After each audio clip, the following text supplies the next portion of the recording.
Hi, how's it going? Thanks so much for joining me. Today I have a mixed haul from lots of local thrift stores and also some online used bookstores, mainly Thriftbooks.com.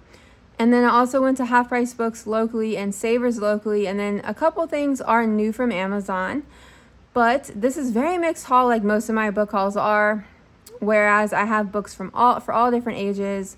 I have like one board book, one adult fiction, which is this one, and then I have like a lot of middle grade fiction. I have another adult book, and then I have some picture books and things like that. But you guys probably know if you're not new that I love picture books and I love middle grade. So yeah, so let's get started. Also, I want to show you guys. I went to Savers thrift store to get always looking for books there, but I found this guy. It's a vintage like chalkware, cute little sad hound statue, decorative statue. He has a slot on his head like for a bank, but then there's no opening on the bottom. I thought that was kind of strange. Like, looks like his tail's missing. I don't care. It just adds character, and it won't really show that much anyway, but yeah, it's okay with me. But I don't see anywhere where you would take money out from the bank, which I'm not using it as a bank, but I thought that was a weird, interesting, weird observation. But yeah. So yeah, I love him. Okay, so this book is my literary fiction, adult fiction book of the haul. This is How to Love Your Daughter, a novel by Hilla Blum. Okay. So it says it's ARC, it's like advanced reader copy, but that's okay. It came from Thriftbooks, and it's about a troubled relationship between a mother and a daughter. And so it's basically like thousands of miles from home, a woman stands on a dark street, peeking through well-lit windows at two little girls. They are the grandchildren she's never met, daughters of the daughter she has not seen in years. Thought that sounded very intriguing. So she's like spying on her daughter and her grandchildren that she's never met. So that just sets it up for me to be a very intriguing novel. Okay, so this one's middle grade. This is my daughter's pick. She asked that I get this for her from Thriftbooks.com. This is Kelsey Murphy and the Hunt for the Heart of Danu by Erica Lewis. So this is part 2 in a middle grade fantasy series about this girl, Kelsey Murphy, and it's her second year at the Academy of the Unbreakable Arts. And she's barely settled in when she receives a visit from her mother, a war goddess. Like, very much fantasy, and my daughter really loved the first one, so she wanted that one. Now, if you guys saw some of my last couple of videos, I talked a lot about Sophie Anderson and how much I really like her writing. And I wanted to start collecting her novels. So, I read these two. This was the first one, The House with Chicken Legs. It's based on this like folklore fairy tale of like the Baba Yaga, which is like a witch type figure. And this one, it's a Yaga who is a guardian for the dead. And then this 12-year-old girl, Marinka, she doesn't really want to be a guardian. And it's very, very interesting. It's one of my favorite books that I read this year. And I want my daughter to read it. Very fairy tale influenced. And then this one's like literally one of my favorite books of the year. The Girl Who Speaks Bear. Also like very much like fairy tale about this girl who is named Yanka, and she's like half bear, and she wants to find out why. Because she's in the beginning of the book, like she's presented to be this little girl who was found in a bear cave. And then she goes to live with like a human. So it's very, very interesting and intriguing. And I love her writing style. And then these two I haven't read yet. This is The Castle of Tangled Magic and The Thief Who Sang Storms. So this one's about a castle.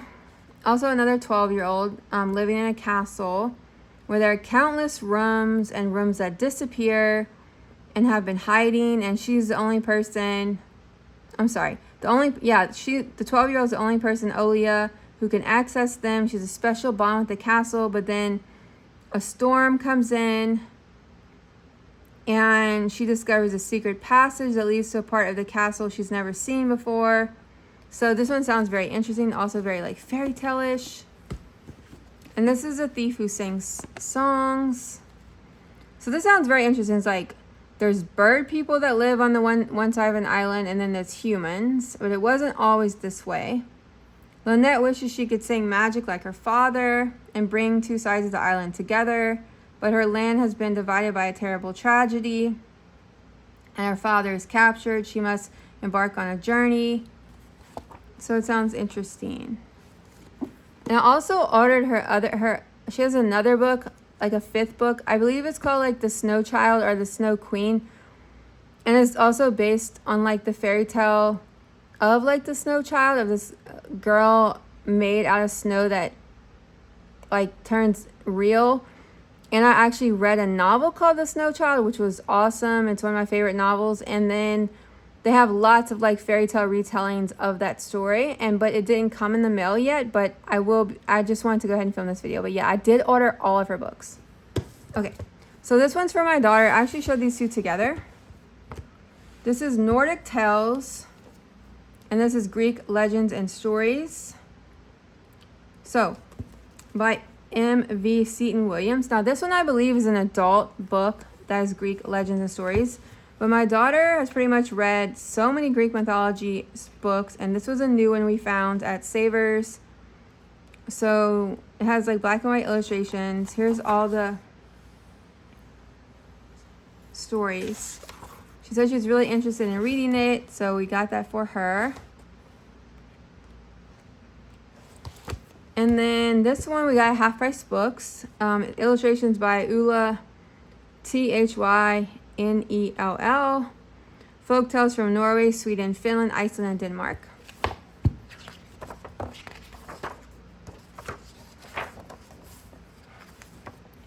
Has really nice illustrations. She's really into myths, and look at that. So yeah, so these are for her. I believe this one's also a series, so we want to collect the other ones in this series. Chronicles, the publisher. Okay, so this one is The Fairy Tales of Oscar Wilde, illustrated by Harold Jones. I never knew that Oscar Wilde had like a fairy tale book, but I was looking at fairy tale anthologies and things like that, and this one popped up. I read the picture of Dorian Gray last year, and I had a very, very like mixed opinion on it. Like I thought the writing was beautiful in certain parts of the book, especially the beginning, but I really didn't connect with the story at all. But I just thought this was interesting that he wrote these fairy tales, or I don't know if these are retellings or these are original. I really didn't do a lot of research into it, but I'm really interested to see, and it has some black and white illustrations. It says he wrote these 9 fairy stories for his own children. So yeah. Okay, so this was a picture book that I've checked out from the library many times, and I was so excited to find it at a local thrift store. This is called Sidewalk Flowers by John Arno Lawson, and I think it's illustrated by Sydney Smith. So it's a wordless picture book about a little girl like just taking a walk in like a city with her father, and she is very observant of everything around her, and she finds these flowers. It's just a really pretty wordless picture book, and I love it.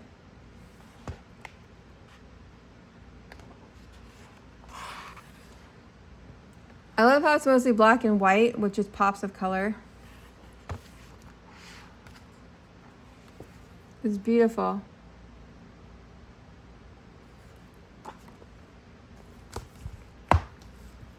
So this one is Each Peach, Pear, Plum by Janet and Alan Alberg. So I just want to say thank you to the Learning Ladder. One of my videos, I showed another book by the same illustrators, and she mentioned this book that I should check it out, and I did. And I heard of it years ago, but I never like really checked out from the library or bought it. So I really like it. It's really pretty illustrations, very like cottagecore vibes. And it's a board book with fairy tale characters in it. So I got that.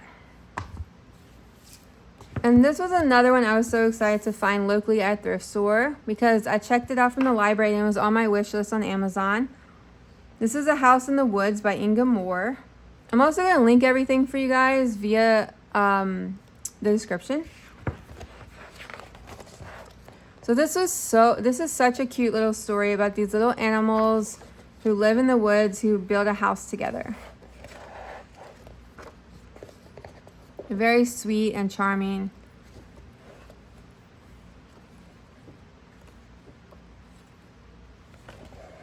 I love when they go shopping.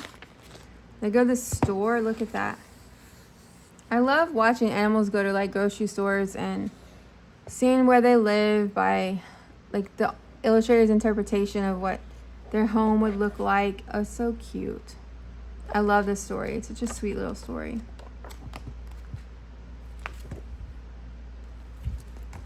So this was a book I never heard of, but I found it at Savers. This is The Bunny of Blueberry Hill, written by Tim Preston, illustrations by Lorna Hussey.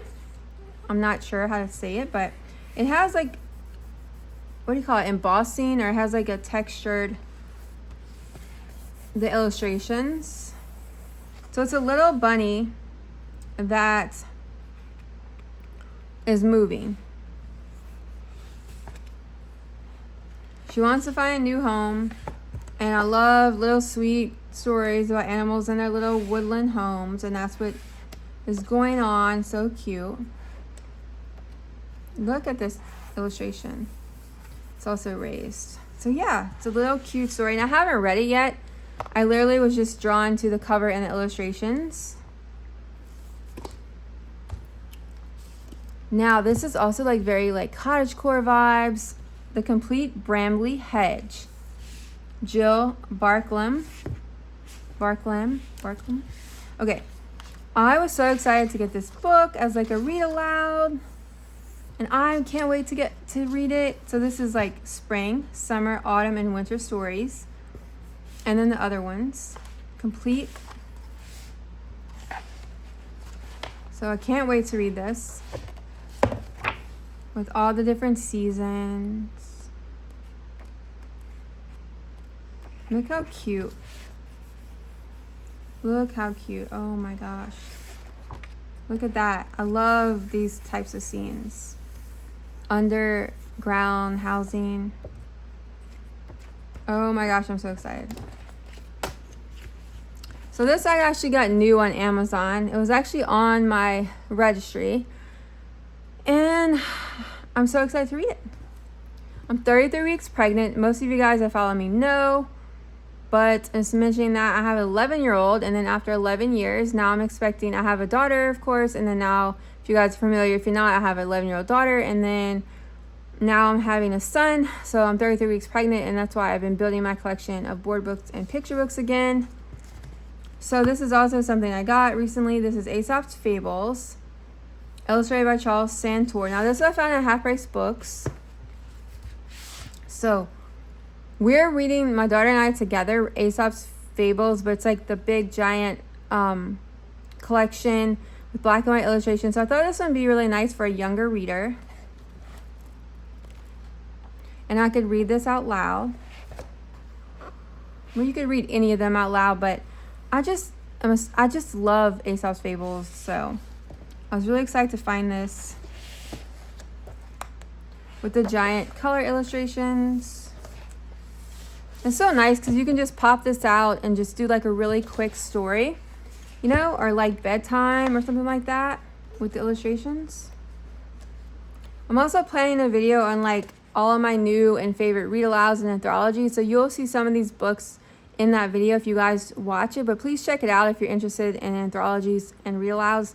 Lots of fairy tales and nursery rhymes in that video, and some of these books will be in there, so sorry about the duplicates, but that's how it works, you know. When you have so many books, you have to show them more than once. Okay. The first book of fairy tales and a first book of myths, stories retold by Mary Hoffman. So I got this nice little set for my baby. This is Fairy Tales and Myths, DK.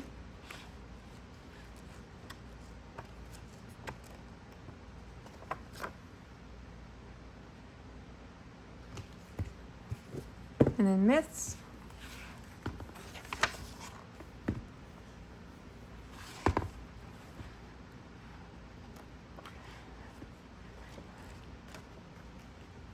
And then I think in the back it has more information, like Japanese, Norse, Hindu. Thought that was really nice. And I got these new also from Amazon.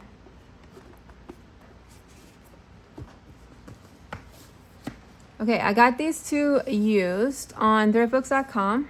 So this is the 20th Century Children's Poetry Treasury and the 20th Century Children's Book Treasury. I've been collecting these treasuries, anthologies, because I haven't read a lot of nursery rhymes and fairy tales in many years. Even when my daughter was a baby and toddler, we had a lot of picture books and went to the library a lot, but I don't know. I've just been really obsessed with classics and fairy tales and origin stories of what's the original fairy tale and nursery rhymes lately. I guess because the older I get, the more I read and the more I find links that many times I'm not aware of, the original. So I really wanted to familiarize myself with a lot of original, whatever that means, because I know a lot of folklore, it's passed down and changed, but just finding out different versions of nursery rhymes, fairy tales, etc. So yeah, so this is the 20th, the poetry. It has illustrations with just poems.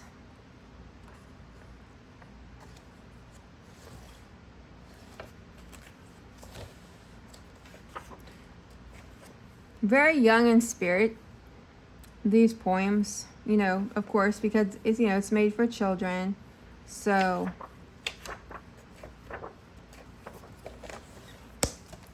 and then this one is the 20th, the book treasury. Now, yeah, I just found it interesting to see what they choose. Now, some of these, many of them, we probably have the picture book version of it. But to me, there's something nice about just getting this out and kind of using a book, bookmark, and kind of reading each one at a time. What did this person who created this book feel was important picture books to put in here? I find people's list interesting, the poems that people choose to put in anthologies. The picture books are just the stories. Why did they pick those? I mean, it's just I just find anthologies so interesting. So yeah, it has a lot. And it'll be interesting to figure out which ones we actually have, because I didn't really go through it yet. But this one, of course, starts with Madeline, which we have. But so yeah, and it says it's originally published in 1939. And I thought this would be really nice to have with a young reader. I'm going to be reading, of course, to him first. So he will have the oral tradition, and then he'll go on to read on his own. But I would just call him a young reader because he'll be listening. He'll be more of a young listener, but yeah.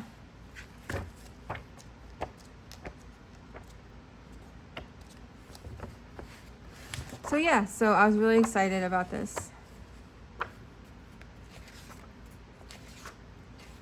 And of course, there are going to be some I haven't read, and that'll be fun for me too. And some I've read but maybe don't own, like the Stinky Cheese Man. Definitely don't have that one. Never heard of it. I love Babar, but I don't think we have. We might have one Babar. I'm not sure, but I definitely loved Babar when I was a kid. Okay, you guys, that's it for this haul. Thank you guys so much for watching.